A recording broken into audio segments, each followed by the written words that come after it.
Hmm? Ah!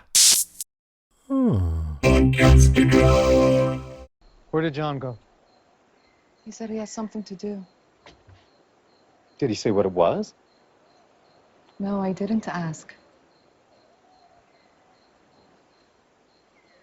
Jack must have lied Excuse me? about Locke being dead. I don't know why he would, but that's the only explanation. Jack didn't lie. John was dead. Just because he was in a coffin doesn't mean that he couldn't have faked his death. Trust me, I'm sure.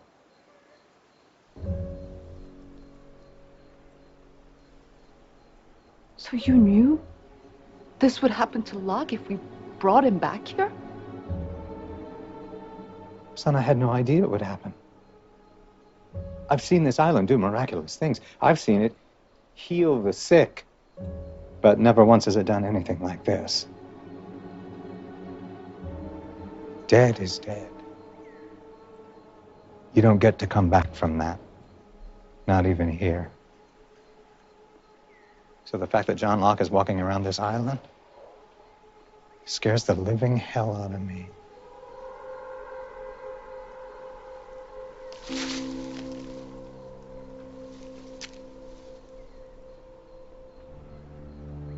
You may want to go inside. Why? Because what's about to come out of that jungle is something I can't control.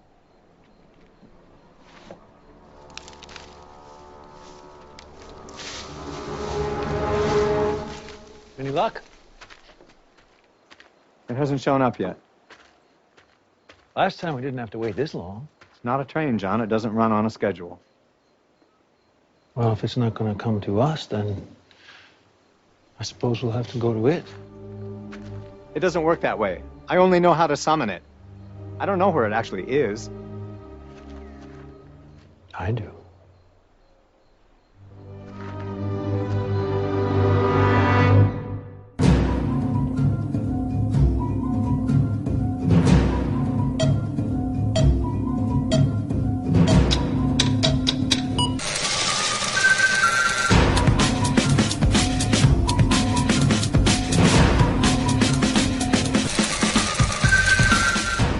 Welcome to another episode of the Revisited Podcast. I'm Ben. And I'm Kristin. This week we are covering Lost Season 5, Episode 12, Dead is Dead. Right. Oh, boy. What is dead may never die. Oh, wait, wrong show. What? Where is that from? That's from Game of Thrones. Oh, God. What is dead may never die? Yeah. It's the Greyjoys. Oh, that's right. I've scrubbed so much of that show from my brain. You should. Yeah. It's not worth the space in your brain. No, it's not worth the space in my brain, on my server, or in my heart. There you go. So, boom, boom. That's all we have for you, folks. Bye. I've kept the key things from Game of Thrones that I needed to, and that is my love for Peter Dinklage, my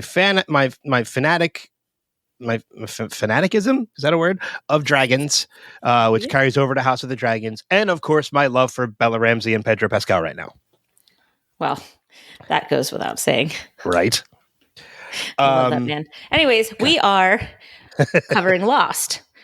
For those of you who don't know, we do cover Lost, even though we do go off on different tangents every single week. And we're a spoiler-filled podcast. So yes. If you don't know anything about this show and you don't want to be spoiled, this is not the episode for you. However, if you're the opposite, then keep listening. There you go. Before we get started with the episode, there are two things that I kind of want to address. One is interesting news and the other is kind of sad. Let's go with the interesting first. Okay. This is an article that comes from The Independent in the UK. Lost fans prepare to go back as new documentary about hit show is announced. Yay. Yeah, this is kind of cool. Hopefully the confusion, the subtitle is hopefully the confusion surrounding its misunderstood ending will be cleared up.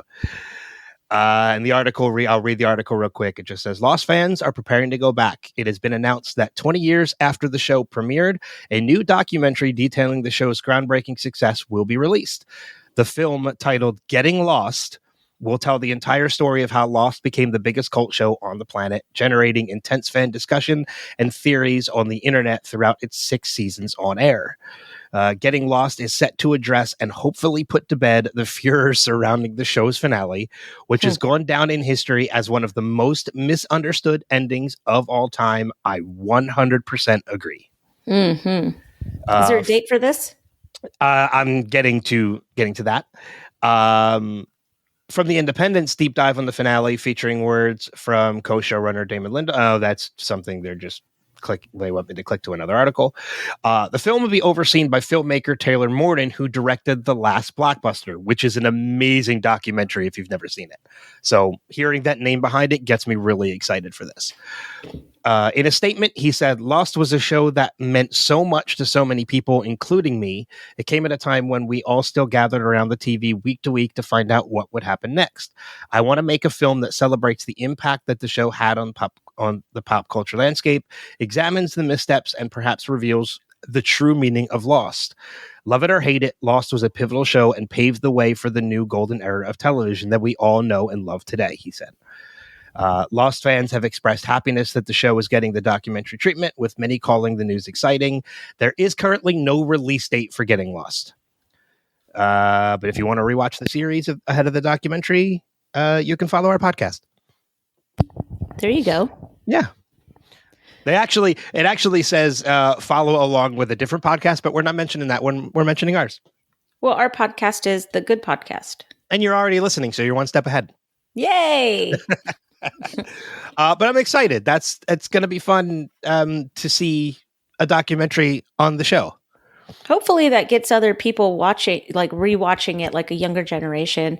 My kids are already asking questions about it since I'm watching it, every week, and they're kind of old enough to get interested in the show now. So I'm hoping that we can start a Lost watch with them soon. That'd be cool.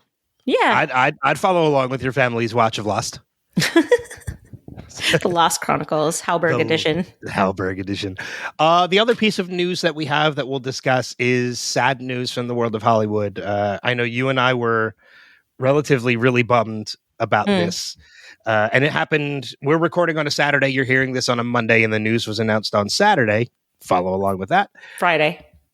Was it Friday? I thought it was yesterday. It was yesterday. Today's Saturday. Oh, yeah, Friday. Crap. Sorry. Oh, yeah, we're recording on Saturday. Those things. I know. We're recording on Saturday. I know. And then I said follow along with that, and I couldn't. So, but no, Lance Reddick, the actor who has been in, so many projects, including playing Matthew Abaddon on Lost, Fringe, The Wire, Oz, Blacklist, the John Wick franchise, Castle. Well, now, and also it's important to note, just because my kids would kill me if I didn't, is that he had just finished filming the first season of the Percy Jackson series, and he was playing Zeus. Which is, it's in post-production, right? He's got a number of movies upcoming. So there's still a number of projects to come yet with him that are all either completed or in post-production. There's one or two that are in pre-production. So unfortunately, those are probably going to either be reshot or scrapped, depending on his role. Well, because he has passed away. We didn't say those words yet. Oh, God, yeah, sorry. But no, Lance Reddick passed away at the age of 60 on Friday, which is really sad. Because again, amazing actor. Amazing voice actor. So many projects he's done voice acting as well. And he's only 60 years old. Yeah, and they say that it was natural causes so far, but I just don't understand how at 60 years old that you die of natural causes. I guess we'll see. Yeah, I'm sure there's probably, I don't know, if there's no indication of any reason for them to do an autopsy, they probably won't. So I don't know. There'll probably be a minor investigation into it, but we might not find anything. But hey, it's unfortunate that sometimes some of these things happen. I mean, a brain aneurysm could be considered natural causes. I mean, it's something that naturally happens. So, Mm-hmm. the sad news is that he was, discovered in his home. Hopefully it was peaceful, whatever way he went, and there was no pain. But, our thoughts go out to his family, friends, and anybody who's ever worked with him. There's been a number of Lost actors who have tweeted and Instagrammed. Jorge Garcia was one in particular who, put a picture out on Instagram of him and Lance together after hearing the news. Keanu Reeves and a number of people from the John Wick movies have shot nothing but praise about him and working with him. So, sad news. But of course, we wanted to address that real quick too. Yeah.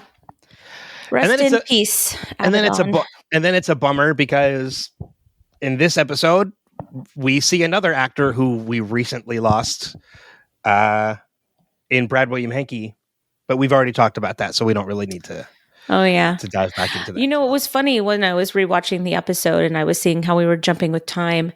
I half expected to see Lance Reddick this week, and I was going to be like, wouldn't that be poetic if he showed back up this week for our episode? But he didn't. No, but I did think about him. I think we're finished with Matthew Abaddon, actually. Yeah, I was just wondering, just because we were jumping through time and I knew that he was Charles Widmore's man. Gotcha. I thought maybe we would see even a glimpse of him. You know what? That being said, why don't we dive into the episode? Let's do it. And we'll get started. Where do you want to start? This is a very heavy Ben episode. Mm-hmm. And there's some really cool stuff that comes out of this episode, at least in my opinion. Yeah, I have a lot. What's funny is that I have a lot of questions this episode pertaining to some timeline things. So, first of all, this is the first episode that we have where we don't have Sawyer, Kate, Jack, or Hurley. Mm-hmm. We only have Ben, Locke, Sun, Desmond, and Lapidus. So it's funny that they threw Sun in this episode because I really don't feel that she added anything to the episode. So I think that it was just because they needed to put her in an episode just to keep her on the show. Mm-hmm. Because this, even thematically, it had really nothing to do with her, because I see that there was a running theme of kind of family in here. It was, fathers and their daughters, or parents and their children. I did notice that because we had, it was very heavy on Ben and Alex, of course. And then you also have Charles and Penny, and even to a certain extent, Charles and Daniel, because they were talking about his children, even though we don't see Daniel. And then we have Desmond, Penny, and Charlie as well. Hang on, I wrote this all down. It's in parentheses. Where is it? Here we go. So Charles and Penny, Penny and Charlie, Ben and Alex, Danielle and Alex. I was waiting for you to mention that one. Yeah, is featured thematically here. And what I thought was really interesting was that the one that was playing all of the puppeteer strings throughout the whole episode, Locke, has absolutely no familial ties, no children, no spouse, no nothing. And I'm wondering kind of how that went into the Man in Black choosing Locke as his vessel because of his lack of emotional ties to others. Mm-hmm. I don't know. That's a good question. I mean, maybe it's his lack that made him want to choose Locke. I mean, because it's something that hasn't been seen yet. Again, we're reiterating this is a spoiler podcast. So we're going to talk about stuff that happens in the future of the series, because being a rewatch, we've already seen it. But I mean, we know there is one of the biggest draws between the Man in Black and Jacob that we'll find out is their mother. It's the relationship with their mother that kind of creates the fracture between the two of them. So, I mean, maybe that is a reason why he chose John Locke, is because he doesn't have those familial ties. So, he chose that body as a vessel because he didn't want the distraction of any kind of familial ties. Right. So that could be the exact reason why he chose John.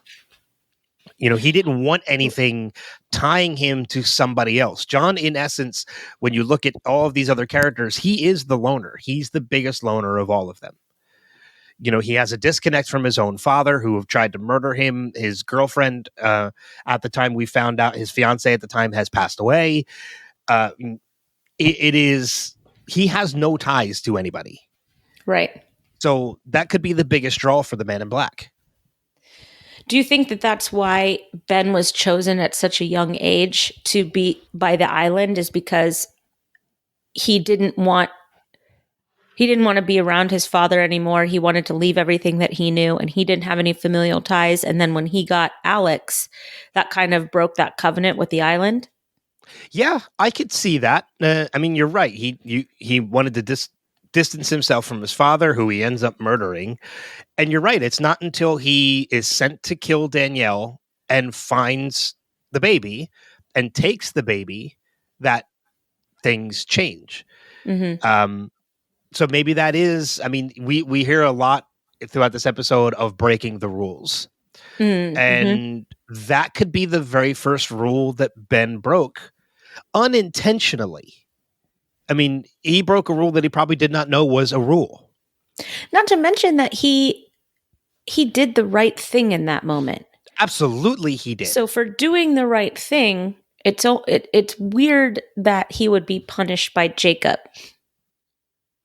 Well, I mean, here's the thing I start to realize too with this episode, and we get it a little bit with Richard, is I think a lot of these people, and not to dive too deep into religious fanaticism, but there are a number of people that do things claiming it's the will of a higher power that claims them to do it. And I think Scientology. I'm sorry, I had to sneeze. Bless you. Thank you. David Miscavige says thank you.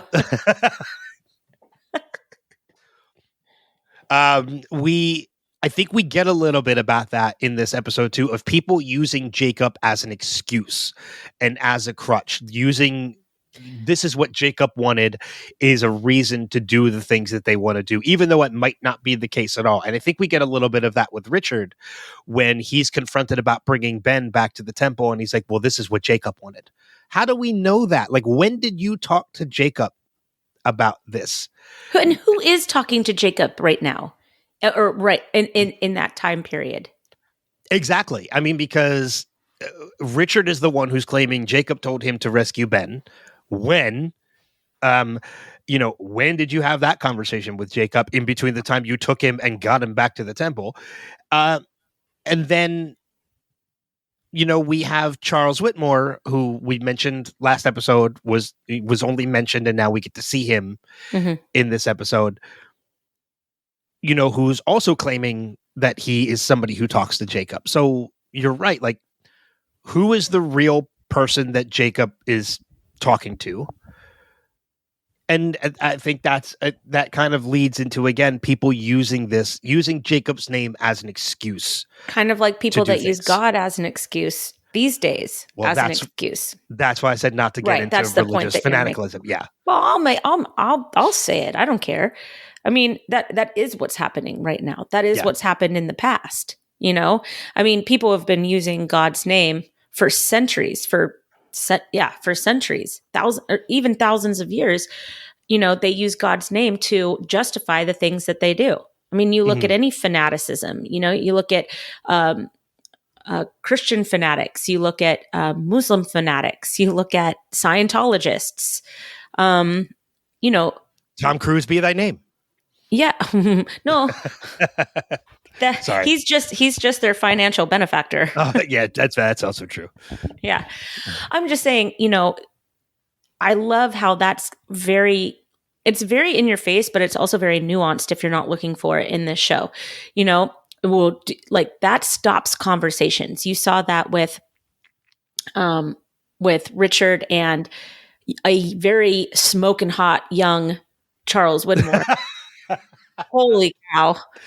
The hair. It's the hair. Or I was like, yeah, you are. Yeah, you see why he had Baby with an Outsider. I would be like, yes, my pants are down. Let's go.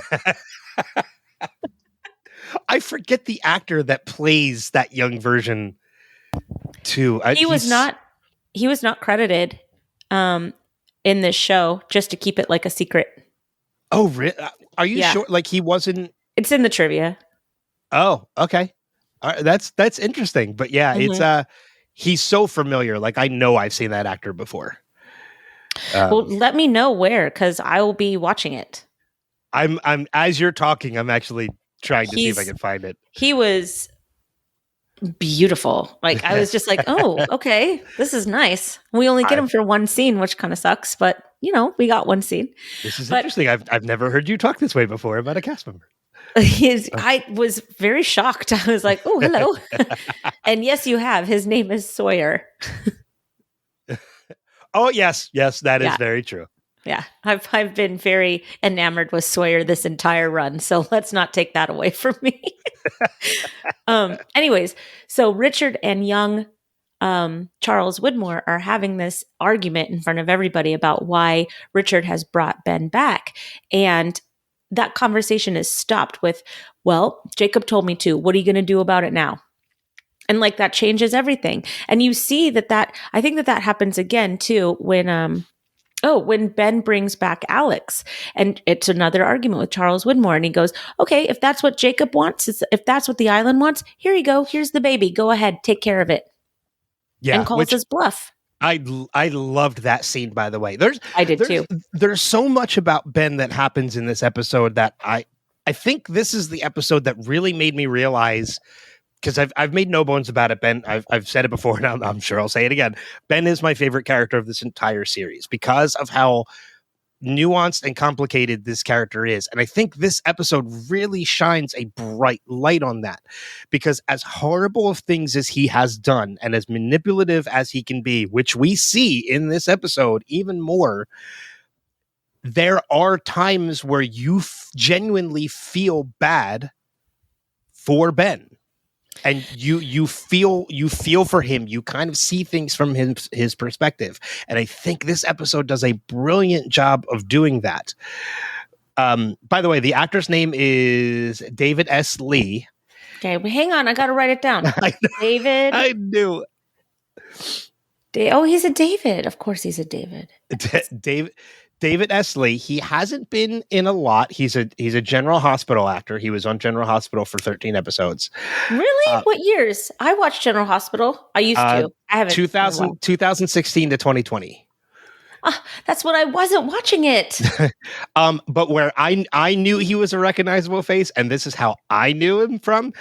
He's in two movies that I know. One of which I know you have seen. Just tell me. He's in Black Panther.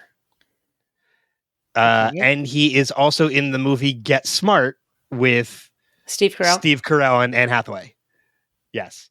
That's how I recognized. I knew his face from somewhere, and I know him from Get Smart because he's a great standout character in the Get Smart film. There's something about like really pretty eyes and good hair and like dirt all over your face. I don't know what it is. Like it's like this, like I just came in from wrangling cattle look or something. I'm looking at the pictures that IMDb has posted of him, and he is a very handsome gentleman. Yes, that's what I just said. Anyway, sorry, digress. But yeah, we get, it's funny that you say that Ben is being manipulative here, because he's being manipulative, but I don't think that it's the way that John is manipulative in this episode. I think that we see a definite redemption with Ben in this episode. And what I love, so I have a lot to say about that, but I'm just going to touch on it for a second. So I think that we see a lot of like the beginning of Ben having his own redemption arc with honesty and kind of, even when he falls through that hole under the temple, it's like, he's hit rock bottom. That's cute. I didn't even think of it that way, but that's a great metaphor for that moment. So I I don't see the manipulation the way that he has been in the past with Locke, especially. Well, the manipulation that I'm speaking of when it comes to Ben is more the manipulation of Caesar. Oh, yeah. Well, he was a weak mind. That's absolutely being manipulative. But when it comes to manipulation in this episode, you are absolutely right. John Locke, aka the Man in Black, is out manipulating Ben by tenfold in this episode. Ben is the one being manipulated in this episode. Yeah, it's so funny that Ben doesn't see it either. It's like Locke is like, I'll be right back with something. It's like, saying, hey guys, I got to go to the bathroom. And then Santa Claus comes out, Oh my God. Like, I literally have it in my notes. The Clark Kent Superman syndrome of this episode. It's Clark Kent and Superman are never in the same room together. But and we'll, like you said, we'll touch on that a little bit more as we go forward. But like you said, it's one of those things that like he just doesn't see that happening. And I had a point and I lost it. Sorry. No, it's totally fine. Well, he doesn't. Well, he doesn't see it because he's so focused on the sins of his past and being confronted with the sins of his past, especially when it comes to Alex and being judged. Yeah. And so when you're in a weakened state like that and you are trying to do something better, seek forgiveness for the greatest wrong of your life, you are very easily manipulated, I think, just in human nature. And that's and what's the ironic about it is that Ben used Locke's weaknesses against him in a very similar fashion. And Locke even brings it up when they're walking through the jungle and Ben's just like, where are we going? Why are we going? Why? How do you know all this? And he's like, yeah, sucks that you don't know, doesn't it? Yeah, now you know how I felt. I mean, and that's, one of the things that he tells Ben. And I remember the point I was going to make, but now that I remember it, it actually will go better when we start diving more deep into all this. Unless we want to talk about it now. I mean, we're already on it. Sure, let's do it. I mean, it's one of those things that, like, as a first-time viewer of this episode, you are very confused by all of this. You don't know why Ben is alive. You just assume it's the island that brought him back. And, because we get a little bit of that at the beginning of the episode. Why Ben is alive or why Locke is alive? Why John is alive. Yeah. Sorry. We assume that the island brought him back because when, Ben is talking to John in the beginning, he claims he knew killing John, the island would bring him back, which we find out later on is an absolute lie. That's Ben attempting to manipulate John more as he has in the past, except it's not working this time because this is not John. Right. So as rewatchers of the show, knowing that ahead of time, it really changes how you view all of this and how this plays out. And you see how obvious everything is. Yeah. That whole Clark Kent Superman thing that I mentioned, right. Like you don't know that's happening as a first-time viewer of this because you have no idea. You think this is John Locke. But knowing that it's not John Locke, it's like, I'm going to run and get help. Black smoke monster appears. Like it's... and then the minute he disappears, he's like, I have a vine. Here you go. Well, not even that, but the black smoke monster disappears, and then Alex shows up.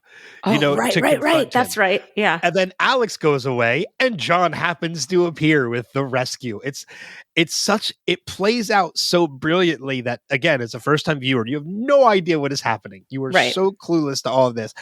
But once you know who John is, and all this is playing out, it's like, wow, this is legitimately the master manipulation. This is because it made me realize Ben is going to the black smoke monster to be judged. But what he doesn't realize and what we now realize is as people who have seen all of this and know who John truly is, the judgment isn't happening at the temple. The judgment is happening getting to the temple. Right. The temple is just the verdict. Right. The judgment is happening as they're going. It's John and Ben talking. It's everything it's Ben killing Caesar and giving over the shotgun. It's traveling over to the main island. It's traveling to the temple. It's everything that Ben says along the way. This is Ben's judgment. Right. It's all already happening. He doesn't know it yet until he gets Interesting. Yeah. Yeah. Because the messer has become the there. messy. The messy. God.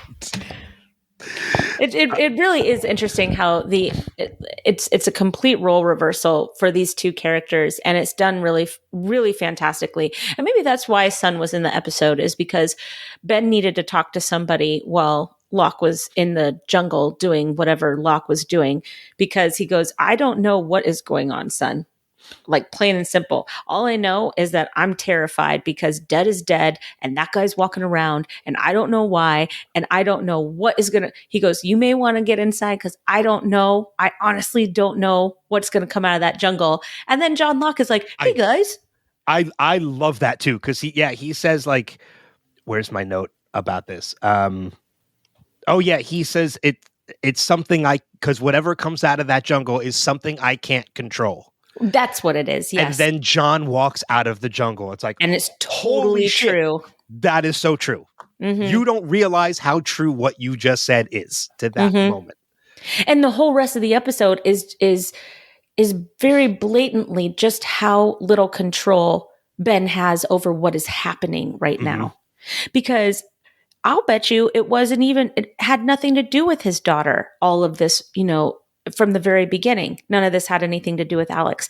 But Locke goes into the office and sees that Ben has picked up that picture of him and Alex, and he decides to seize on that information and use it for his advantage and get Ben all wrapped up inside of his head about the death of Alex so that he can eventually get Ben to do Locke's bidding through the vessel of Alex. Well, I mean, it's yeah. Have I completely gone off course here? No, I don't think so at all. But I mean, just to kind of dive a little bit further into that too, is, you kind of touched on it a little bit earlier in that Ben rescuing Alex when being sent to kill Rousseau kind of changed the rules a little bit. It's something like Ben was being groomed to become the guardian of this island, but taking on the fathership role of Alex kind of changed things a little bit, and it threw everything into chaos, threw the original plan into chaos. And I think that, and that progressed all the way up through Alex's, growth until the moment of her death. And now this being judged is, I think the Man in Black needed to judge Ben to see that this was no longer a factor.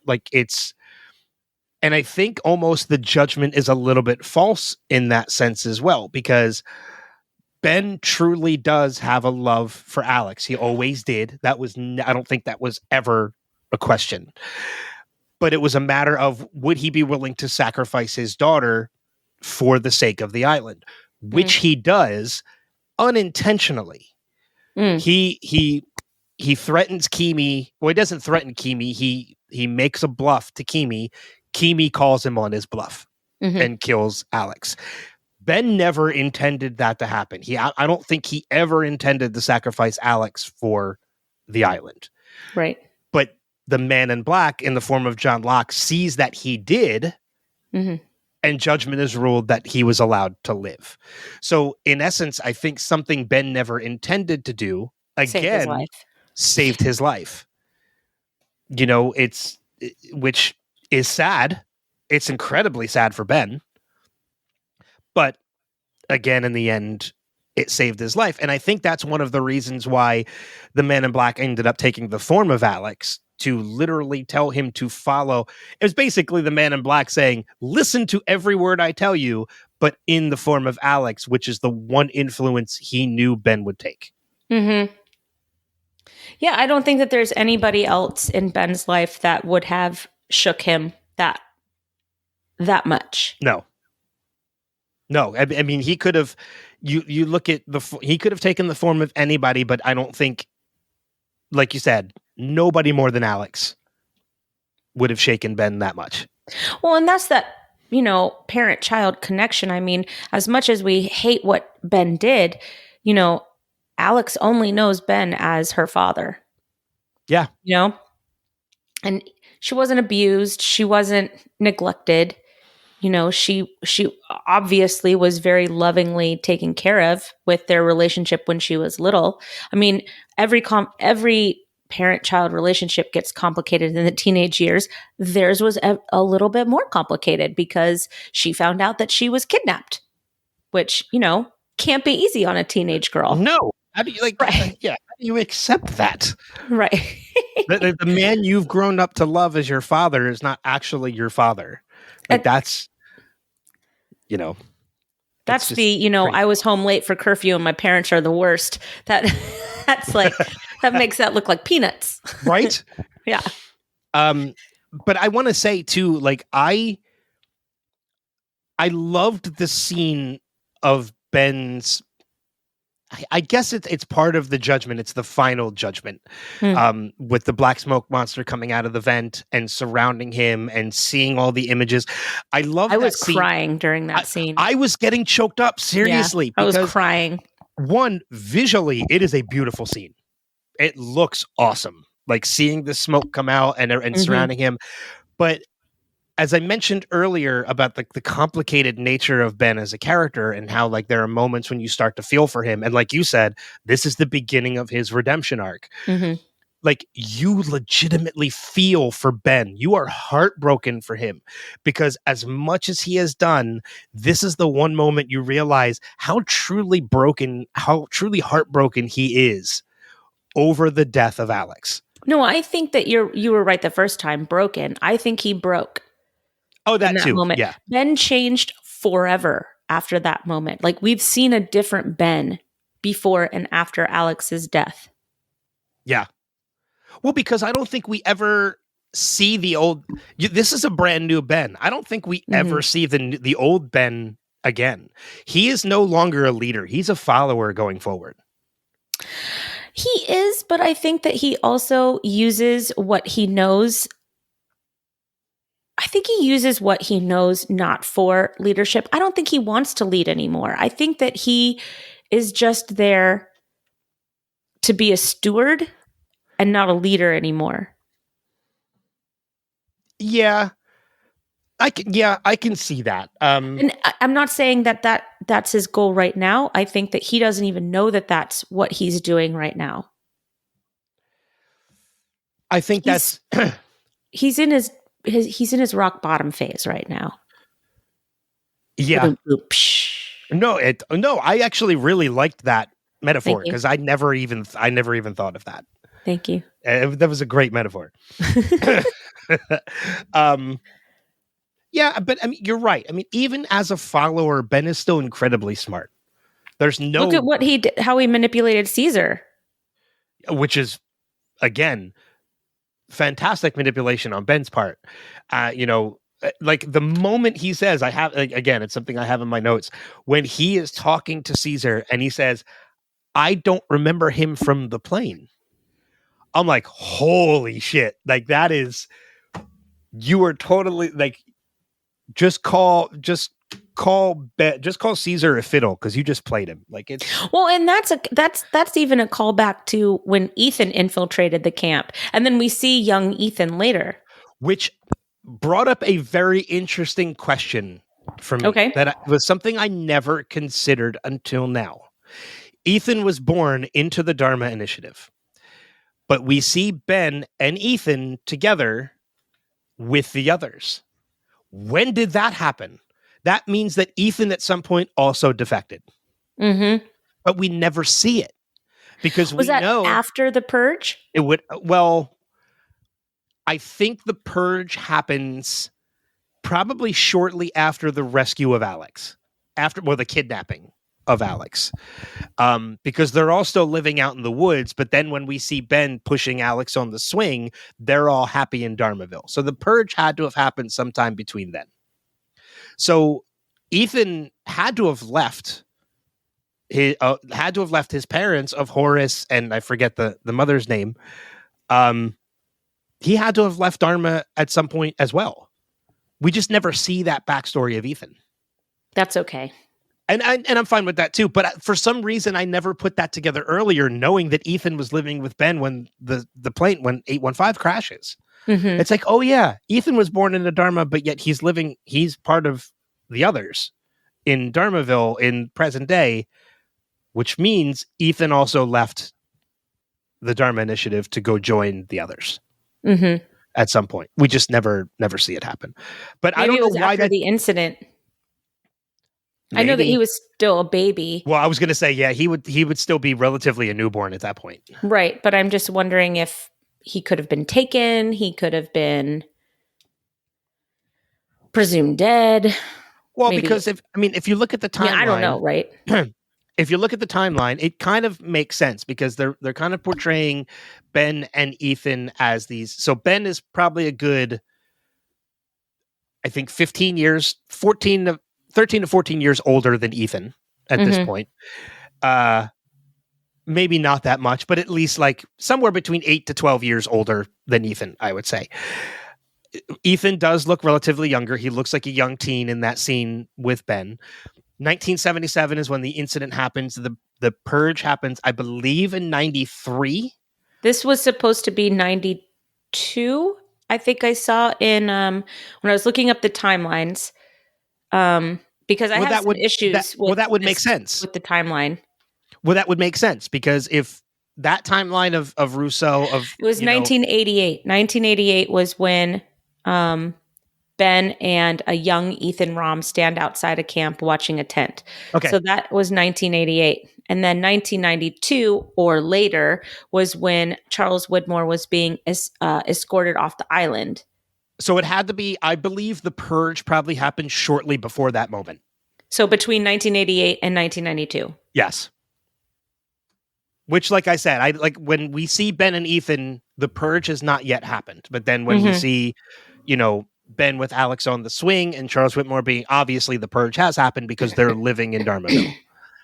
So I have some timeline issues with this since we're talking about a timeline that I just want to bring up real quickly. Yeah. So we're talking about Charles Widmore having a baby with an outsider. Okay. Who was the outsider? Penny. Was it Eloise Hawking? Or was it Penny's mother? I think it's Penny's mother. Okay, so when did that happen? Because Penny is much older than Alex. Well, it probably happened well before because remember when Ben is escorting Charles off the island, his crime is that he has been coming and going on and off the island. He's probably had been doing that for a while. Well, he had a baby with Eloise, who is not an outsider. So, and Daniel is, I think, younger than Penny. Well, that's not to say, I think he is as well, but that's not to say that he wasn't having an off-island affair while he was still with Eloise. There's always the realm of possibility that he already had a child before having Daniel with Eloise. Right. I'm wondering how on earth he would even get back together with Eloise if Eloise was still connected to the island and Charles Widmore wasn't connected to the island and had been banished. I think by the time he was banished, think about the timeline. You're right. Like 1992 is when he was escorted off the island or later. Daniel had to have already been born at that point.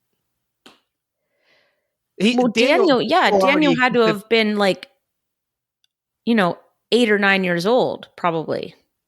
Yeah. He had already had both children in Daniel and Penny by the time he's escorted off the island. By the time he's banished, he already had both children. He didn't become a part of, but then that kind of forced him to become a part of, it didn't force him, but he became a part of Penny's life because he wasn't on the island anymore. He could be a part of Penny's life because he was on the mainland with Penny. Mm-hmm. So I don't know. And I'm not trying to criticize, but I don't see where the confusion in the timeline happens with you. I guess I just don't understand because I don't understand why all of a sudden he'd be banished for this. I mean, or how anybody would find out. Well, I think leaving the island was what broke the rules. Because if you think about the fact that Dharma had all these means to leave and come and go and leave from the island as a submarine. The others, the only way for them to leave the island was through these gateways, which they probably were not supposed to be using. But they're using the sub to. So why were they using the sub? Because they had access to it now. They never had access to that before before the purge. So now they can use the sub after the purge, and that's not breaking the rules, but it's breaking the rules for Charles Widmore? Yes, because they're not using the island's power to leave the island. The island's they're leaving on, by mechanical means, not by using the island to leave the island. Leaving the island to leave the island was against the rules. You were not supposed to do that. Because we see what the repercussions of that are when Ben and Locke both use it to leave the island. It's a power you're not supposed to be using for your own personal means. Charles Widmore, that's what he was doing to leave the island. To come and go from the island, he was using that.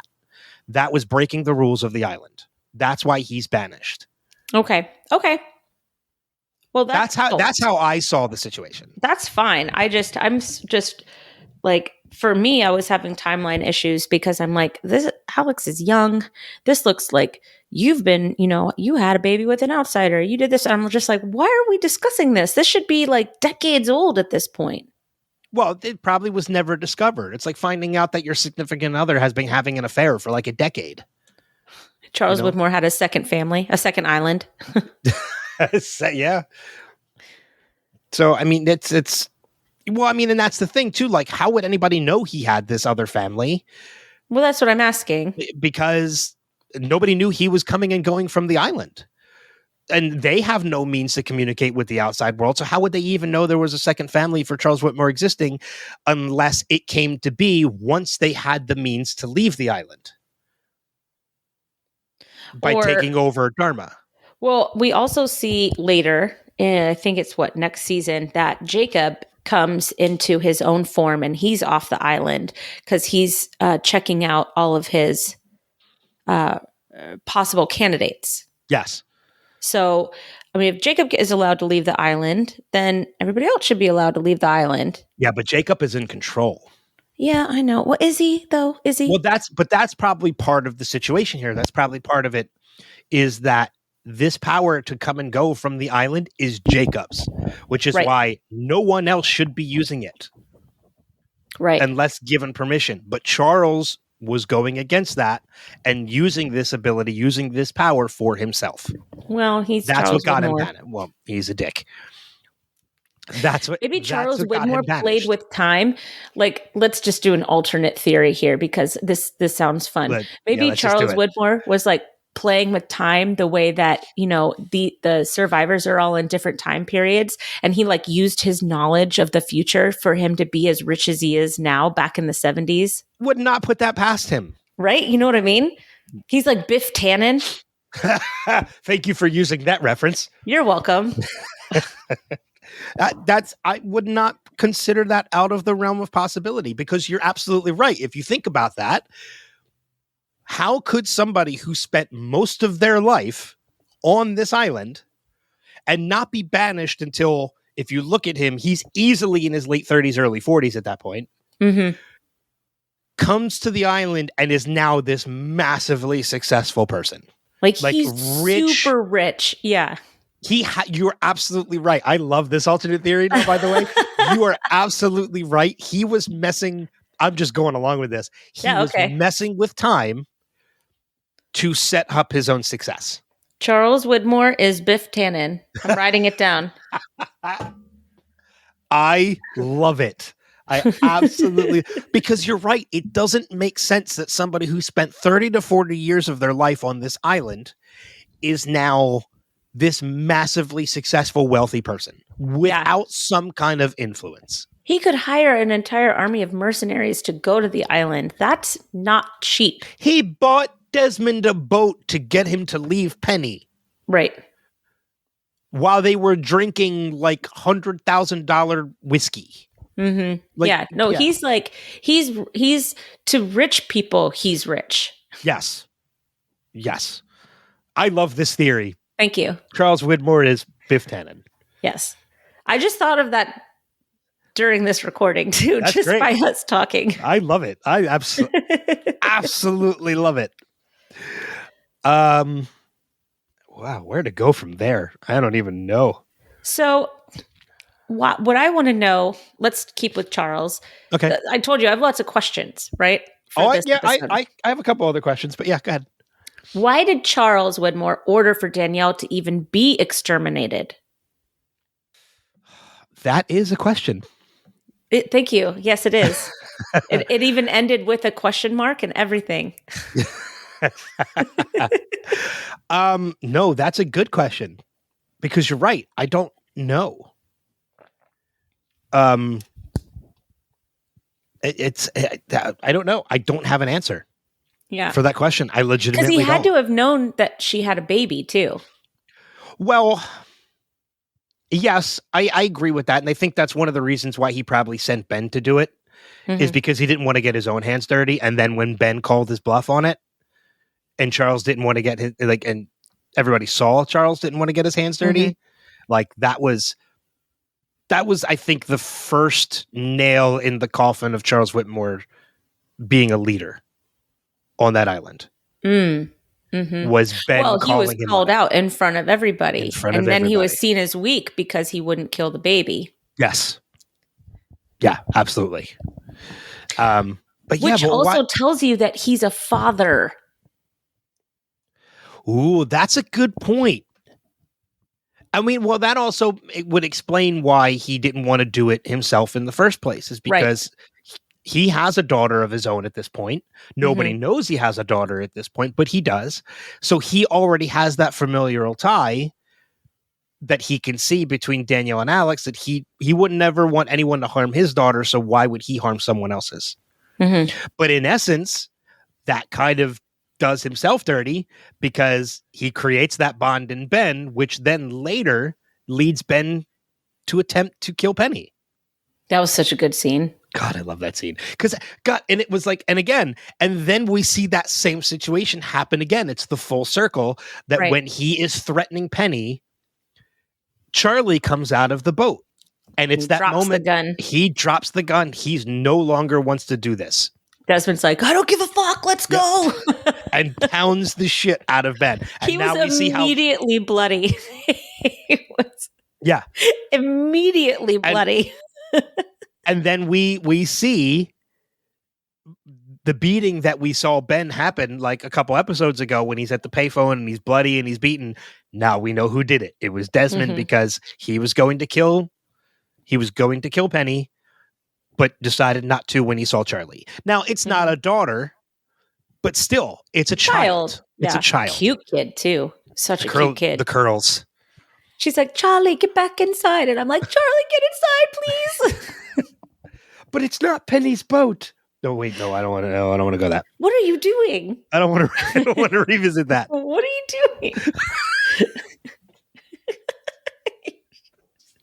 What are you doing? Yeah, I don't want to revisit that.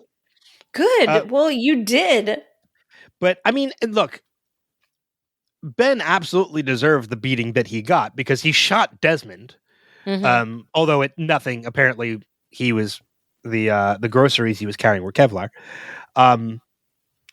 Okay. Obviously, he had like canned food or something in there. Like or there was also a thing of milk, and I don't know if you've ever seen the Mythbusters, where they shoot through liquid. Where they shoot through liquid, but it like all but stops a bullet. Like it slows it down. Well, not only I did see that episode, and it's where they're firing like into swimming pools and stuff. In a swimming pool, yeah. Yeah, and it not only incredibly slows down the projectile, but it drastically changes the direction. It's no longer straight. Right. So it's very, I mean, it's very obvious that shooting. Like you see the milk explode. Yes. So whatever he shot into either stopped the bullet or changed the trajectory so that it never hit Desmond. Right. And anybody that has had a small child knows how much milk you go through when they're that age. You're at the store every day. Well, not only that, but, even if it wasn't milk, but it was canned goods, they're on a boat. I mean, you're going to have canned goods. Right. While you're living on a boat. So either one makes sense. If it's canned goods and milk, that bullet was never going to reach his stomach. No. So this is a nice note for everybody. always travel around with a bag of groceries filled with canned goods and milk, and you'll be fine. Yes, but at the same time, while you're doing that, you want it to be distinguished that you're having groceries, so you also have to have a baguette sticking out of the top of it. Every time. Every time. Did you go shopping if you don't come home with a baguette? Right? The number of baguettes that are in films and television is ridiculous. A baguette sticks out of the bag, indicating groceries. It's so accurate. So it went through the baguette, some Chef Boyardee, and then the milk. And that's the explanation. And that's the explanation. We're solving problems here today. Right? We just now discovered that Charles Whitmore messed with time to become rich, and Desmond was saved by groceries. Yes. It's excellent story analysis on our part today. As ridiculous as all of this sounds, it makes complete sense. It totally tracks. We sound like we're raving mad people at this point, but it absolutely makes sense. Yeah, no, if anybody like kicks it on right at this point, they're just like, oh, these are a bunch of nutbags. Why are they talking about baguettes? Don't worry about it. It's fine. we backtrack like 5 minutes and it all makes sense. It's fine. Yeah. It's we started at 9:30 in the morning and we decided let's get madly crazy drunk and then do this. By the way, we're both totally sober. We're totally sober. We're both drinking coffee, actually. I am now wearing it. This is just how off the rails this conversation goes at times. That's right. Anyway, can I ask one of my questions?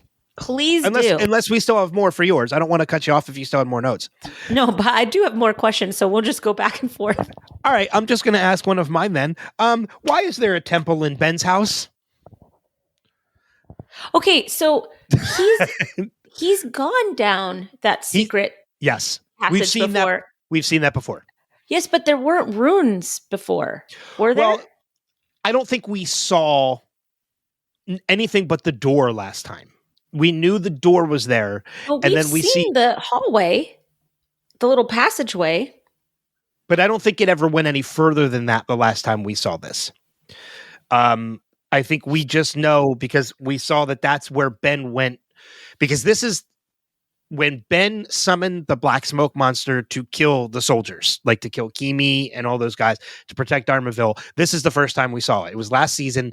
He opens that passage, he goes in, and then that's the last we see Ben until he comes out and the black smoke monster appears and takes everybody out. We get to see a little bit more of that this time in that he literally undrains the tub and speaks to, when he said Locke. It's John Locke now, but he speaks into the hole and says, I'll be outside. My question isn't like, oh, what is inside the temple? It really brings to me the realization that Dharmaville was built around it. It had to have been. Which is probably why the others were so upset. Well, I think yes, I think you're absolutely right. I think it was built around it. But that also means that Dharma had to know, because they built this village around the temple and hid it, but also gave themselves access to it, unless Ben did that afterwards. After the purge, they knew where it was and did that. That's possible. Ben gave himself access to it. Dharma just built around it. But maybe this is also, we've also seen, in scenes that Richard can just basically walk into the village. The Sonic towers do nothing to stop him. Okay, maybe that's because but maybe that's because he's connected to these temples. It doesn't matter. As long as there's a temple there, he can get in. Right, because he can take the underground way. Yeah. Which is why they don't see him getting there. Because who's to say that's the only temple access? Right. There's probably another temple access somewhere in that perimeter of those Sonic towers. World War I tunneling technique. Yeah. It's like it's like the secret passage behind the bookshelf in the library in Clue. So okay, so let's workshop this for a second. So the Dharma Initiative comes and they build. First of all, we don't even know why the Dharma Initiative got there. We don't know how they found the island. We don't that's a mystery. But let's set that aside for a second. They're there and they decide to build their headquarters in this little campsite area that they've built all the houses and stuff like that we see in 1977. So it's kind of like it's kind of like colonization when you think about it, right? Like with colonists coming, especially like you look at it to America, and we just started building stuff without really knowing what we were building on or what we were building around or who actually had the land. And so obviously the natives or the others were angry about this because it looks like, according to Ben's house, that they built right on a sacred temple of theirs. Which, yeah, well, I mean, first am I wrong? No, you're not wrong at all. And it's going back to the point that you said that, they built this village in 1977. I think this village has been there for a while. Well, yeah, 70. Well, I mean, we're seeing it in 77. Yeah. Well, yeah, but Sawyer had already been there for 3 years in 77. Yes. Yeah. So, but I'm also thinking that village was there well before Sawyer even got there. No, it was very well established. Yeah. I mean, it's because they already had a truce with, with the others at that point. I'm thinking this village was built in easily the 60s. Well, if you think about it, though, Charles Widmore and Eloise Hawking, when they were really young, they were there like in the 30s or 40s, maybe let's say the 40s. Was it that long before? Well, judging by Eloise's hair, it was reminiscent of like either the 40s or the 50s time period. Yeah, but they didn't have A-bombs back in like the 30s and 40s. 1940, what? Yeah, we dropped a bomb on Hiroshima in the 40s. Well, the 30s then. So I don't know if it goes back that far. Well, the Manhattan Project was in the 30s. Was it? Yes. Oh, okay. I'm well off on my history then. Look it up. No, I believe you. You have your computer. Do the research, man. Don't just sit there and talk about it. Yeah, I would say that village, 1942, not the 30s. Yep. All right. Start date, August 13th, 1942. End date, August 45. Yes. Oh, we're both looking at the same thing. Yes. Yeah. Disbanded August 15th, 1947. Yes. So 40. So I think 30s is a little too far. But again, either way, I think that village, the Dharmaville, was probably built, I wouldn't go any further than late 50s. Yeah, okay. Let's say late 50s. Late 50s, early 60s. That village was there for at least a decade before we see Horace. And so I think it's safe to assume that all the people that Sawyer and Kate, or not Sawyer, not Kate, like Sawyer and Juliet and Miles are interacting with probably have no idea of this temple. It's all previous people that were there before them. Yeah. Because they weren't there when the village was built. They were brought in at a later date. So I think it's safe to say that Horace and none of these people know that this temple exists and that they're there. But it'd be interesting to know how they got there. But the other question, well, they were brought in by a sub. No, I mean in the first place. Oh yeah. I smell a spinoff. Dharma, the early years. I'd watch it. I would watch it too. Especially the interactions with the others. Like that would be fantastic. Richard still probably looks the same. Well, we find out that Richard came on the Black Rock. Like he's been there for a long time. No, I'm saying if you have Nestor Carbonell back on the show. Oh yeah, he still looks identical. Hopefully they can make him look the same. Yeah, they probably could. I mean, it's the eyeliner. It's my other question is though, going back to your point about colonization and how like people would come in and just take over areas. Why not knock it down and build over it rather than build around it? because well, I mean, look at the 70s kind of juju, the Dharma initiative. That's very yoga, very nirvana, kind of Buddhist mentality. So I would be like, I'm not messing with that. That's going to ruin the karma. That's going to ruin the vibes. Yeah, but again, we're going before the 70s. We're going to early days, late 50s, early 60s, when this village was first built. Then why'd they call it Dharma?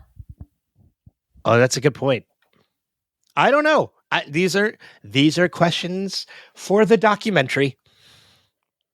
I'm excited. We're gonna have a special episode. Yeah, I mean, who knows? I mean, we'll probably be done with the series by the time the documentary comes out. We can come back to it. We can revisit. We can revisit it. I think these are good questions, and I just don't have answers to. Right. But it just made me think, like, why would you build around this temple? Obviously, this temple was there to begin with. Mm-hmm. It didn't just miraculously appear in Ben's closet. Like, it had to have been there already. Well, I mean, and you had to use, more modern technology to keep it hidden. I mean, Ben had little levers and little buttons and stuff like that. So yeah, exactly. That's interesting. Yeah. That was one of my questions. What's another one of yours? Why does Ben kill Caesar? To prove his worthiness to John. That sucks. Poor Caesar. Well, there is a part of me too that was like, oh, this is part of his plan. Like, he talked about Caesar, because I didn't remember this happening. Like, I was like, oh, he worked this out with Caesar. Like, that was a fake, like, Caesar just faked his death. Yeah. Only just to buy trust with John, so that once they were off the island, Caesar was going to wake up. And I'm like, wait, Caesar didn't wake up. Oh, he's really dead. Caesar's really dead. Dead is dead. Dead is dead. Yeah. Well, what's interesting, though, is that Caesar makes a point of saying, I'm calling the shots. I'm in charge. And then when Lepidus comes back to the island, somebody, I forget who, comes up and says, Alana says that she's calling the shots and they're moving something, and, you better get over there. Yeah. So it seems that we've missed a power struggle. Well, I mean, there's a lot that was happening on that island that we didn't see because we were focusing on the other characters. Right, which we'll get eventually. But yeah, it looks like we came at the end of a power struggle between Alana and Caesar. Yes, absolutely. But I mean, it also is the kind of little nut leading to the rest of the tree of something that you mentioned earlier in a previous episode of who Alana actually is. And she is a disciple of Jacob, which we're seeing a little bit of a hint of that too, when the two of them are questioning Lepidus, like, what lies in the shadow of the statue. Right. It's like, well, what the hell are you talking about? Because we all have the same reaction as Lepidus at this point. Right. It's like, what are you talking about? And then we're going to find out more. She's a bit of a zealot. Yeah, just a little bit. They all are. Yeah, they all are.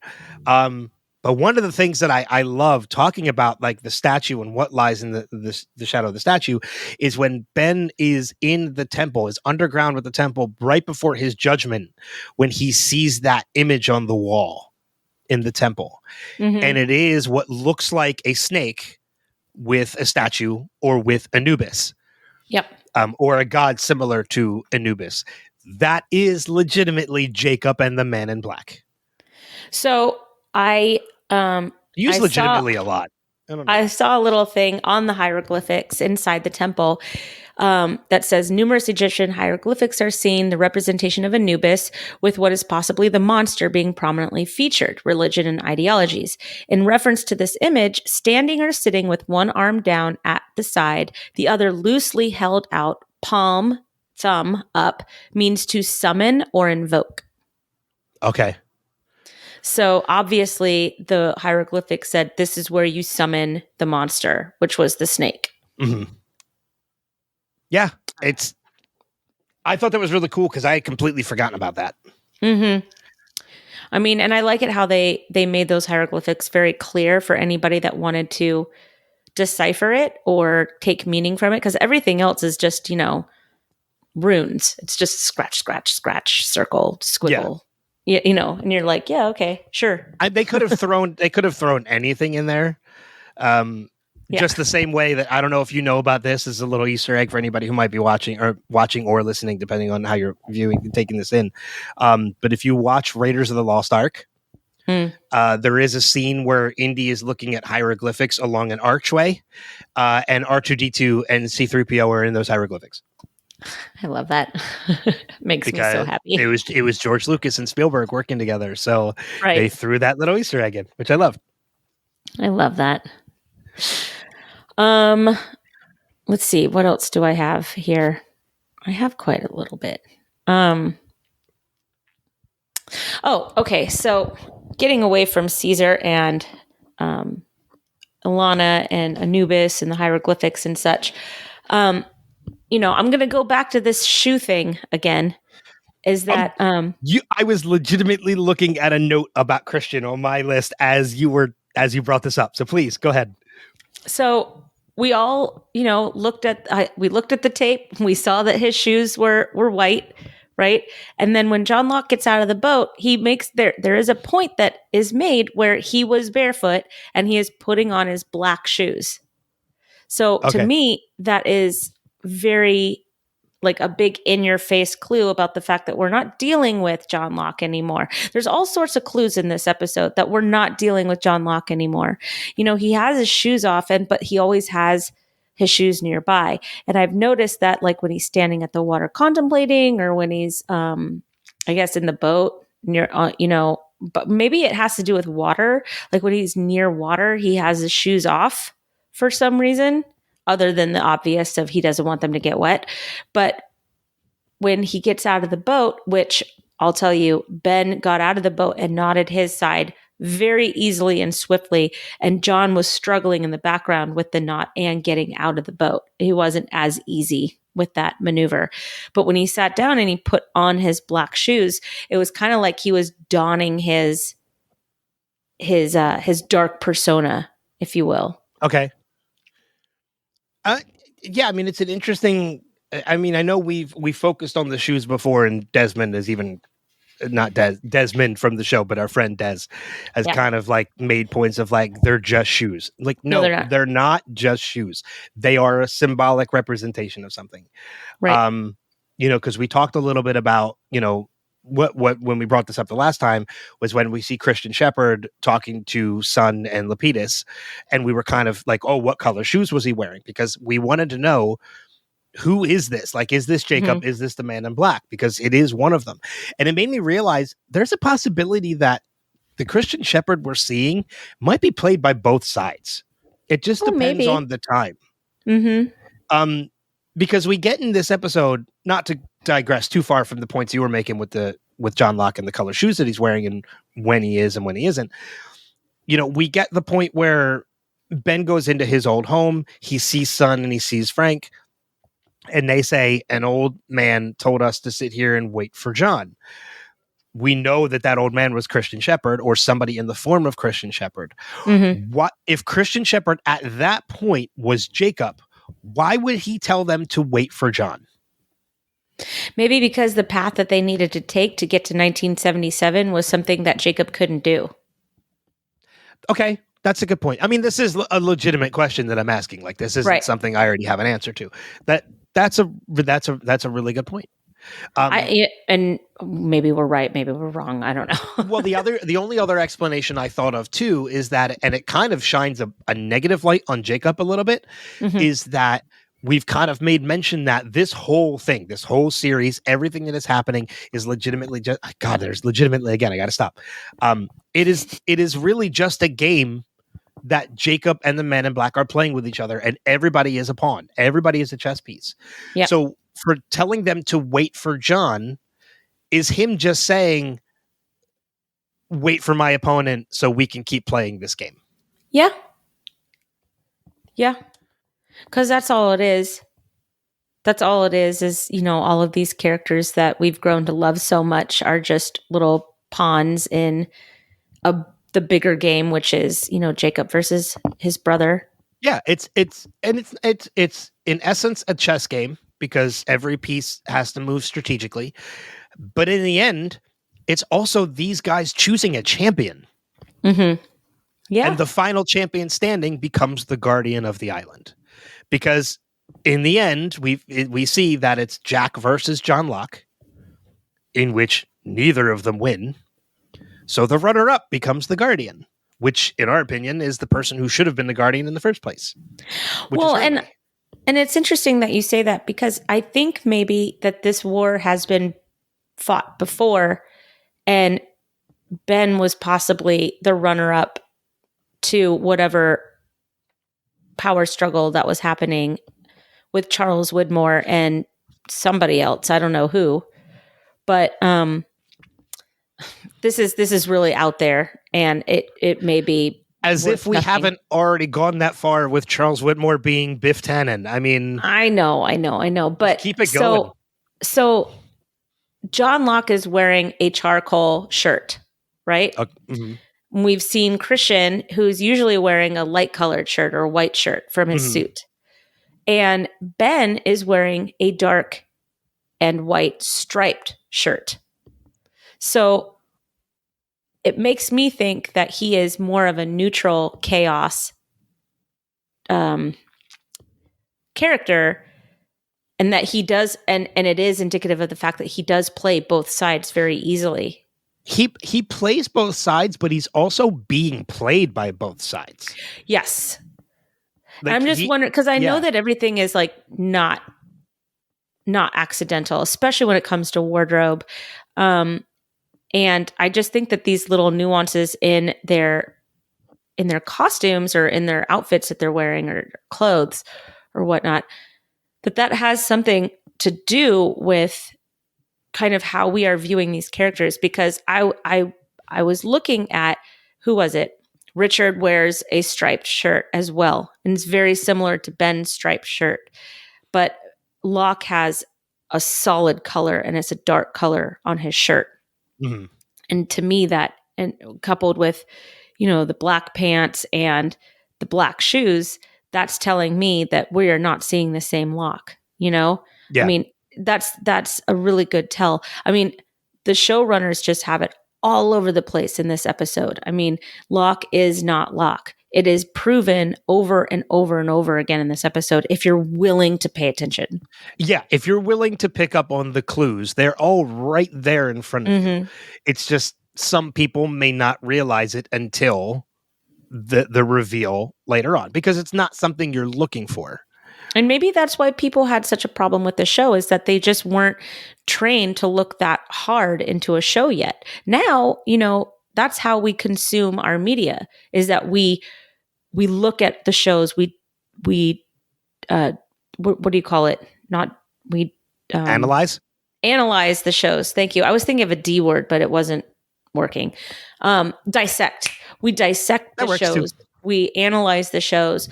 We theorize about these shows, because I think in some way that Lost has taught us to do that. Well, I mean, so going back 20 years later is really quite fun. Yeah. Well, I mean, we kind of talked about that a little bit. It was mentioned in that article about the documentary, about like it really, Lost is the show that kind of changed the way people look at television. Yeah. This is the show that really started making people do the deep dives into stuff like this. So it's appropriate, I think, to go back with the knowledge that we have now, all these years later, about consuming our shows, consuming our media, and really going back with that analytical comb to see what we missed. Yeah. Well, it's one of the reasons why I tell people who are so disappointed in the finale, and disappointed in the show in general. And I'm like, well, like, because they say like, oh, questions never got answered. The writers didn't know what they were doing. It was a crapshoot. Like, that's not the case at all. Right. It's like, I know you don't want to, because you have such a disconnect to the show and dislike for it because that's what you believe. But knowing what you know now from having watched it, go back and watch it again. Right. Like we're doing now. We've rewatched it. Both of us have rewatched the series a number of times, even before now, podcasting on it, and we're still discovering new things. Right. Which is one of the reasons I love talking about this show. Yeah, this show is great. It's great. Which I feel like maybe like when we go on to the next show after this, maybe we set the bar too high. No. Starting with Lost. I love Lost. So good. So, I think I might have covered almost everything I have. I don't know if you have other stuff. Oh, I've got everything is done. Yep. The only other thing I have is like in that conversation with Ben and Son, I think that's one of the first times we can legitimately see how, God damn it, with the legitimately again. Wipe that word from my vocabulary. Make a note of it. We see for the first time how frightened Ben actually is. Mm-hmm. We haven't really seen Ben this scared before. But when he's talking to Son and he's telling Son, like, I don't know how John is here. I've seen this island do miraculous things, but dead is dead. It's never done this before. Right. Which means I don't know what we're dealing with or who we're dealing with. Well, because up until this point, Ben has been a disciple of Jacob. I don't think he ever really knew about the Man in Black, and he still doesn't at this point. Right. He thinks But he's been using the Man in Black quite a lot. He has, but I don't think to his knowledge that this is an actual sentient being. Right. He thinks it's just a weapon. Right. An effective one. Absolutely. But, he legitimately thinks this is a resurrected John Locke, which he has never seen the island do this before, so he is frightened. Right. He is frightened for the first time. I don't know what we're supposed to do now. This wasn't in my manual. We have diverted from the timeline. I don't know what we're doing at this point. But it's also why he believed that he was seeing Alex in that moment too. Oh yeah, but that's also the manipulation of the Man in Black, because the Man in Black knew he didn't know. Right. So he could use that to his advantage. 100%.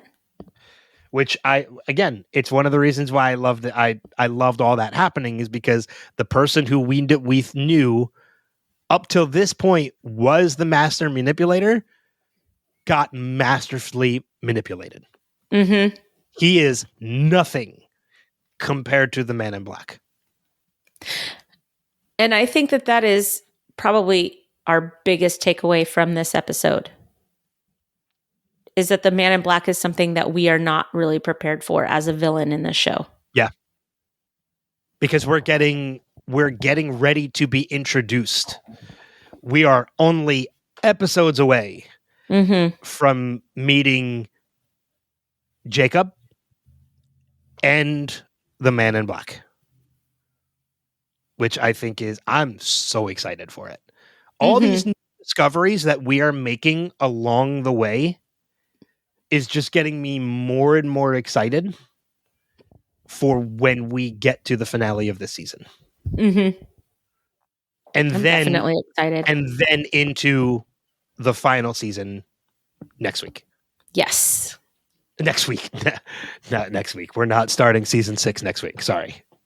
We're going to skip over all the other episodes. Don't worry. We're just going to skip Some Like It Hoth, The Variable, Follow the Leader, and The Incident. We don't need those. Nope. We don't need the horrible loss of a character that comes with The Incident. Okay, that's enough. Yeah. Let's not talk about it because it's going to be bad when we have You've done it now a few times this episode. You want to talk about sad stuff. I mean, we're not going to do it. You're absolutely right. I've done it twice. I just won't mention Jin and Sun either. There's no. Sorry. You know what? You are a mean human. You are a little bit. An asshole. A lot bit.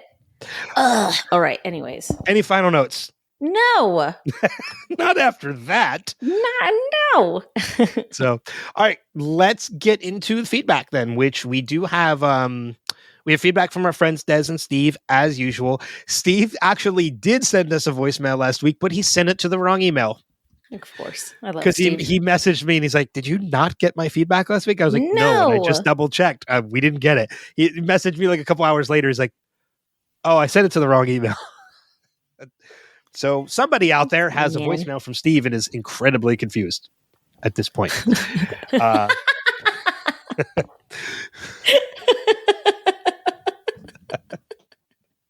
So we have two voicemails from Steve. We have a voicemail from last week's episode and then this week's episode.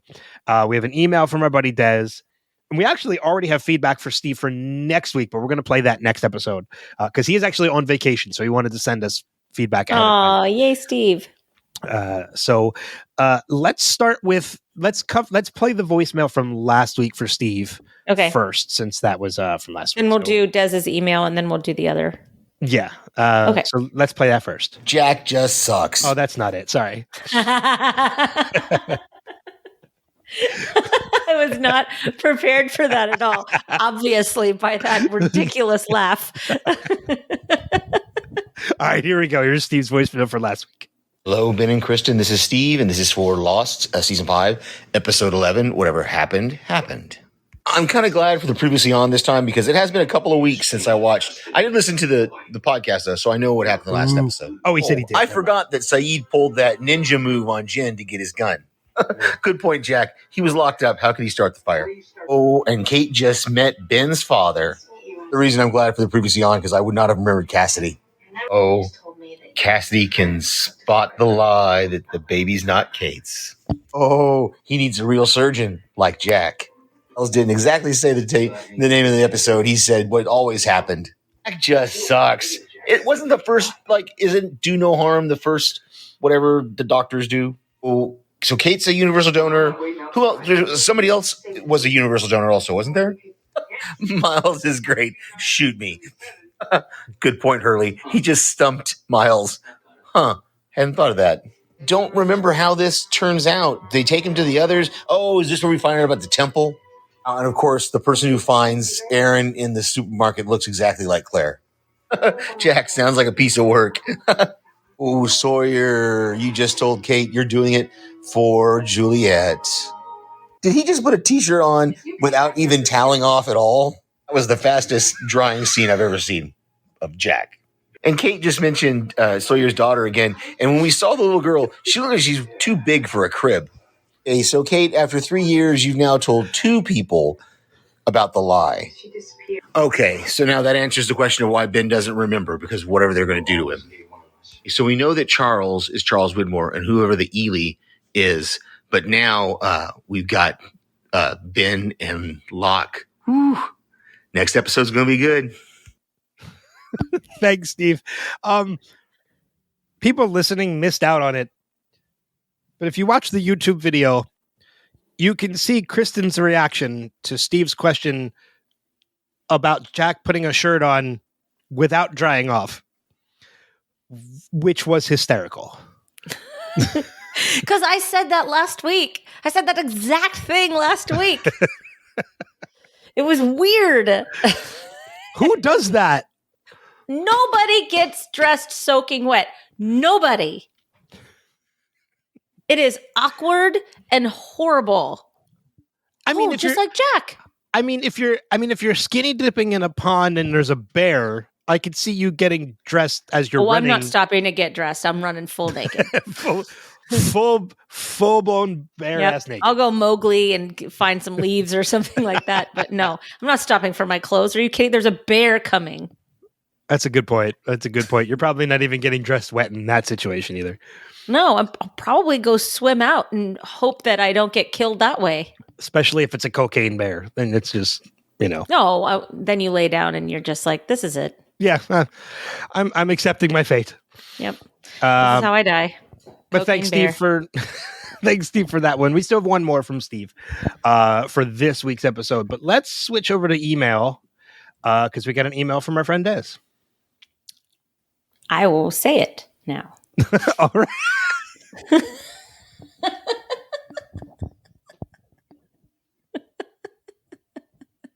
Sorry. I'm sorry. It's fine. Go ahead. So Des says, better late than never, right? First off, I'll admit when I'm wrong. I completely forgot that Richard said Ben would forget all of this, and that is why he doesn't remember Saeed and the rest. I'm also willing to say that Jack was 100% wrong not saving little Ben. He's a doctor. Do your job, Jack. Cue sound. Jack just sucks. There we go. Perfect. I will say it's amazing how much shit you gave Jack for not playing Savior than you did Saeed, who actually shot Ben. You called Jack the villain of the situation, responsible for everything that happens later, but Saeed is the one who created the situation of Ben needing help. Yeah, but Saeed is much better than Jack, so... Also, last episode, Sawyer gave Jack shit for reacting. This episode, Kate says she misses that Jack. Sigh. We also have to keep in mind that Jack is currently in the John Locke mindset of the divine island. He believes things are going to play out the way that they're supposed to. But if you believe the past cannot be changed, Ben always goes to Richard and the others. Anything Jack would, could, should have done would have ultimately failed. Again, Jack was wrong and should have tried. It just would have made no difference. Besides, if I remember right, Jack will make even more questionable decisions before the end. By the way, the whole Saeed Temple storyline isn't until they return to the present. Gotta go. I need to take some Geritol and update my AARP profile, because I'm so old. Love you guys. Nama out. The whole old thing was you mentioning when he made the Newhart reference. Yeah, he's old. Last time. Hey, man. Look, Des, you make a good point about Saeed being the one to create the situation, and I'm not going to deny that. That is absolutely true. But I just Saeed was trying to change the future. Yeah, I mean, and that's just it. Like, his intention was to try and change the future, but Jack knew from the conversation that Miles and Hurley was having that it can't be changed, and that's why Jack kind of took his stance. Like, and he shouldn't have. He should have. If you heard that conversation and knew that whatever happened, then you had to know that Ben was going to become who he was going to become by not helping him. So, like, you should have gone against your instinct to at least attempt to change things, if that makes sense. I don't know. It is what it is. Dead is dead.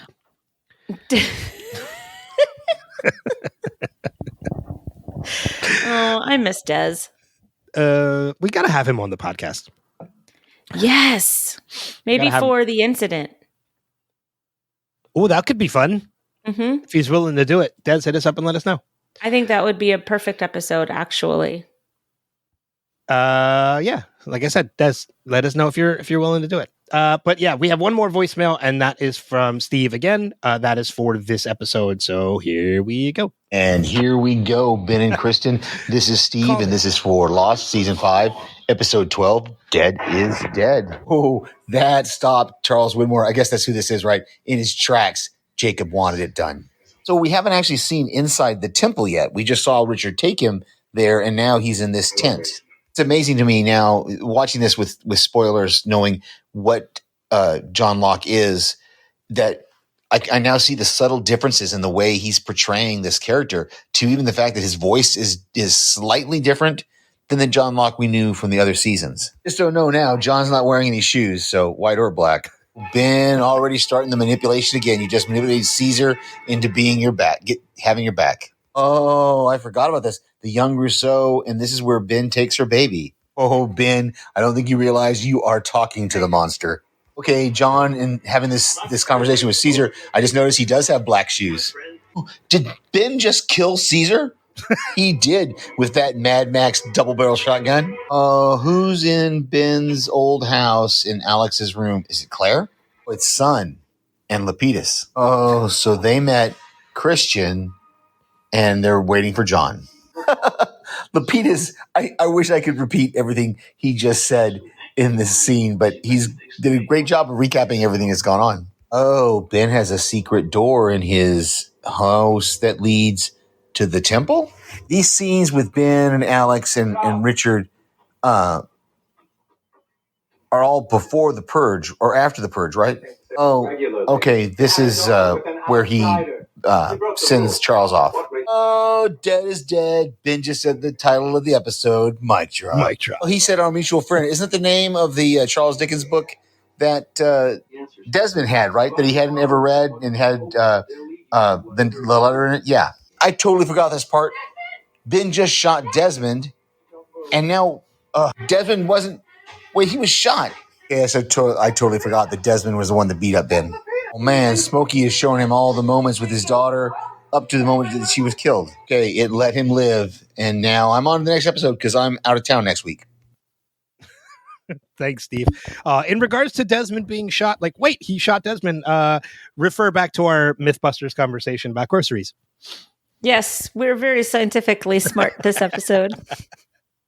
I'm telling you, we've solved a lot of problems this episode. Yeah, very proud of us. I think we've made theories and hypotheses. Hypothesize? I don't know. Hypotheses, I think, is right. I don't know. I'm not a scientist. I'm an English teacher. About things that nobody else has. So, but thank you, Steve and Des, for the great feedback for the episode.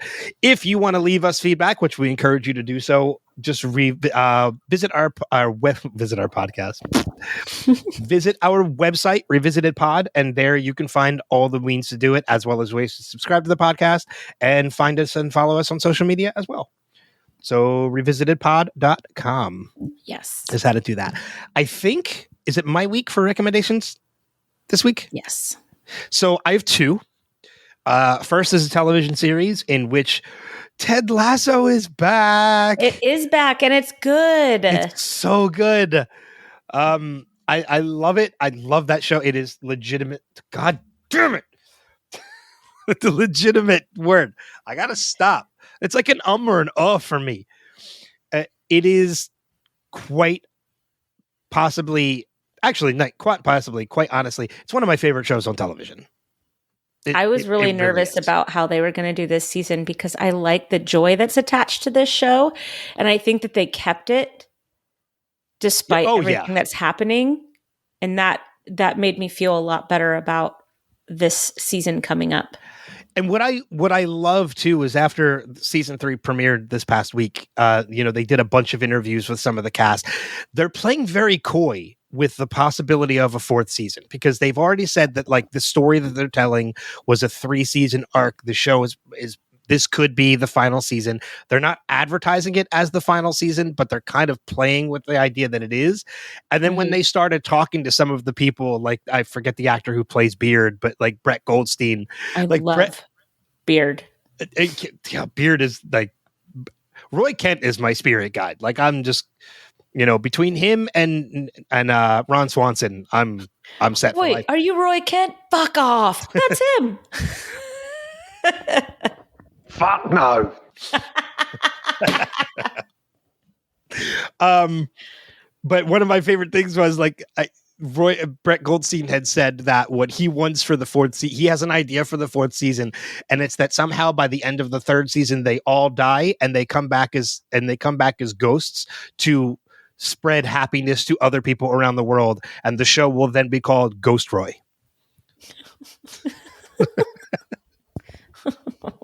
Which I think is fantastic. But yeah, my first recommendation, if you haven't seen it already, watch Ted Lasso. It's so great. And it's a long episode. It's like 43 minutes this week. It was awesome. Yeah. My other recommendation is actually a book. I don't make book recommendations that often, but when I find one that I like, I like to recommend it, as do you, when it comes to books. I'm a big fan of books that are written by celebrities and like autobiographies and such. The book I just started reading now and I can't put down is actually done by Zachary Levi, who, if you don't know, it plays Shazam. He was Chuck, Flynn Rider in the Tangled series. That's right. The book is called Radical Love: Learning to Accept Yourself and Others. Ooh. He is somebody who has dealt with depression and separation anxiety from family related issues and such, and he has always been very open about it. And the book is that. And he even says in the book, like, he's not an expert, he's not a therapist or a pastor, teacher, or anything. This is just coming from personal experience, and it's a great read. I am writing it down right now next to The Last Blockbuster. Oh, yeah. Great documentary.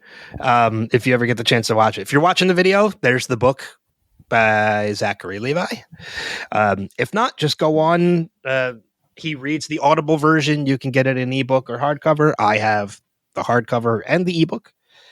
And there's a possibility. I'm very excited that I'm going to get to work with Zach in this summer because he's coming. They just announced him as a guest for the show I'm working in June. That's awesome. So I'm very excited at the possibility that I might get to meet him and actually talk to him about the book. Which he would probably really appreciate. Yeah. And Shazam 2 is in theaters. I think by the time you're hearing this is in theaters now. So I didn't see the first one. The first one's great. I'm not hearing super reviews about this one. I however love the TV show Chuck. That's when I first discovered Dave Zach loves Levi. that show too. I love that show. It's one of my Isn't Yvonne Stravinsky in it? Yes, she is. She's the love interest in the show. So funny. Even when I saw her in the Tomorrow Wars, she's never not going to be Serena Joy for me. Yeah, she's Sarah Walker for me always and forever, but that's because that's Chuck. That was Have you seen her in The Handmaid's? Have you seen The Handmaid's Tale? I have not watched The Handmaid's Tale. Yeah, don't do that to yourself. No, that's one of the reasons why I haven't done it. Yeah, it's it's rough. And now I took a break from it, but now that all the Oscar stuff is over and done with, I will be jumping back into Justified. So I'm looking forward to Justified. Finally, I've taken too long of a break because I had so much Oscar stuff to watch. But that's okay. When you're finished with it, we can revisit it. Ooh, that'd be fun. Yeah, of course it would be. Raylan Givens, As I Live and Breathe.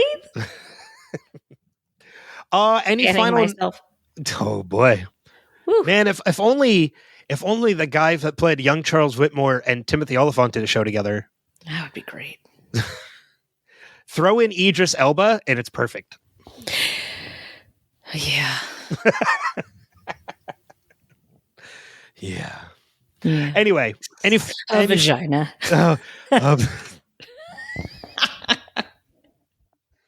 That's going back to before we started recording, but we're just going to leave it there. We're not even going to put any context behind that. I hope so. Yeah. Just leave it there. Any final notes before we rush out? No, I've said all the words. I've said everything I need to say. Next episode, we are covering season 5, episode 13, Some Like It Hoth, which I think is a Miles. It's the people that came on the boat. Miles, Daniel, and we lost our last season. Charlotte and the other. There's one more. Oh yeah, what was it, Nadia? No. And for some reason, I can't remember her name, so I'm looking it up right quick. Crap, I don't remember. Bear with me. Naomi. See, yes. I knew it was an N. I had an N. No Charlotte in this episode. Okay, well, that's one way to go. But it looks like we're going to get Daniel. She was probably doing Once Upon a Time at that time. Probably. Yeah, because I think she immediately left Lost. She was a huge role. She was the Wicked Witch of the West, yeah. Yeah, Wicked Witch of the West, yeah. But yeah, and she was fantastic in that. I don't remember enough of it, but I don't remember not liking her in the series. Oh no, she's very unlikable, but she was fantastic. I mean, like from an acting perspective. Yeah, She wasn't horrible. So next episode is going to be some of the survivor, the ship people, the helicopter people. That too. Yeah, there we go. That's the way to put it. The helicopter people. But that being said, thank you as always for listening. Thank you for subscribing, feedback, all that stuff that you guys do, just being a part of this massive, not massive, but massive-ish family, which we absolutely love because we love doing this for you. But until next time, we'll see you guys further on down that rabbit hole. Take care. Bye. Oh, vagina.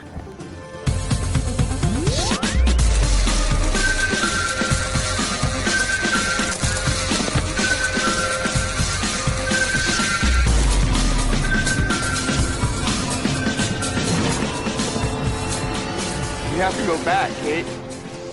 We have to go back!